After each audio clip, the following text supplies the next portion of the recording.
สวัสดีครับทัดครับเจ็ดสัญญาณบ่งบอกว่าเธอชอบคุณรู้ได้ไงผู้ชายชอบเราวันนี้จะเป็นเจ็ดสัญญาณที่พอได้ฟังแล้วต้องแบบรู้เลยว่าคนนี้ผู้ชายคนนี้ชอบเราแน่ๆเลยข้อแรกเลยนะครับตอบสนองทุกกริยาคำพูดของเรานะครับเหมือนเราจะพูดว่าเฮ้ยวันนี้เขาจะหัวมาได้ยินแล้วว่า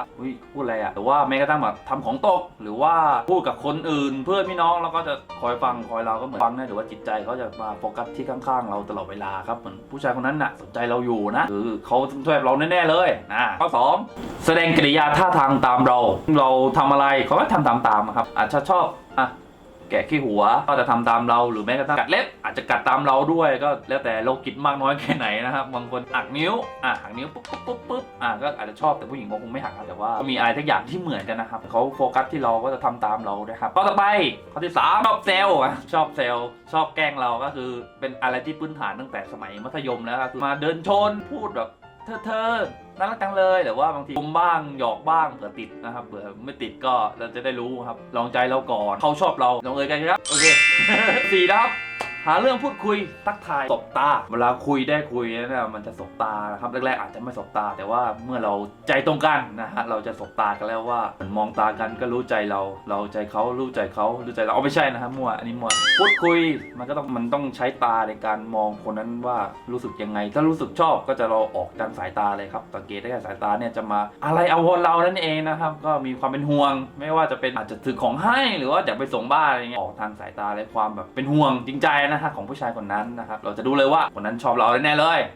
ข้อที่5ครับชมบ่อยๆเพื่อให้เรารู้ว่าเขาสนใจก็ประมาณว่าชมบ่อยๆเลยครับมาถึงก็ตอนเช้าก็อาจจะชมว่าวันนี้แต่งหน้าสวยจังเลยหน้าฉ่ำมาเฉาเกาหลีเลยอะไรเงี้ยหรือว่าประมาณว่ารองเท้าสวยจังเลยดูดีเข้าคุณนะเขามีวิจัยบอกว่าการชมเนี่ยมันจะดีกว่าการที่ไม่ชมนะครับคนแต่ทักว่าอ้วนแต่ว่าการว่าทักว่าอ้วนมันไม่ดีแต่ว่าทักว่าเธอผอมลงนะ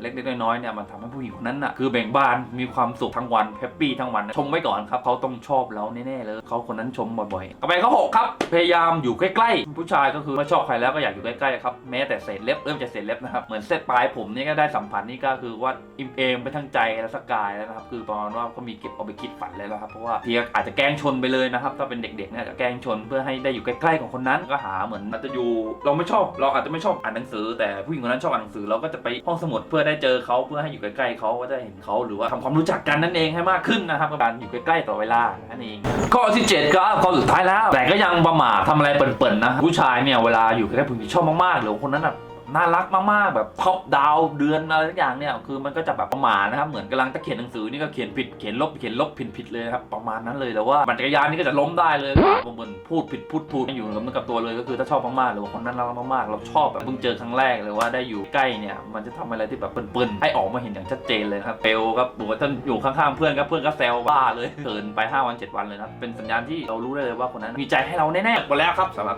สัญญาณบ่งบอกว่าชอบคุณครับรู้ได้ไงว่าผู้ชายชอบเราก็ถามนะว่าท่านเนี่ยเอามาจากไหนส่วนหนึ่งเนี่ยเอามาจากอินเทอร์เน็ตนะครับอีกส่วนหนึ่งก็เอามาจากประสบการณ์โดยตรงนะครับสิ่งที่ประสบพบเจอมานะครับเป็นประสบการณ์แล้วก็บวกกับเป็นสิ่งที่เราพบเจอผ่านมาแล้วว่าความรู้สึกของเพื่อนพี่น้องหรือคนรอบข้างที่ได้เจอมาต้องมาแบ่งปันเพื่อความรู้แก่พี่ๆน้องๆกันทุกคนนะครับใครโดนใจข้อไหนก็ฝากกดไลค์กดแชร์นะครับเป็นกำลังใจให้นะกด Subscribe ให้ด้วยนะครับทัดก็ขอลาไปก่อนครับสวัสดีครับบ๊ายบายครับ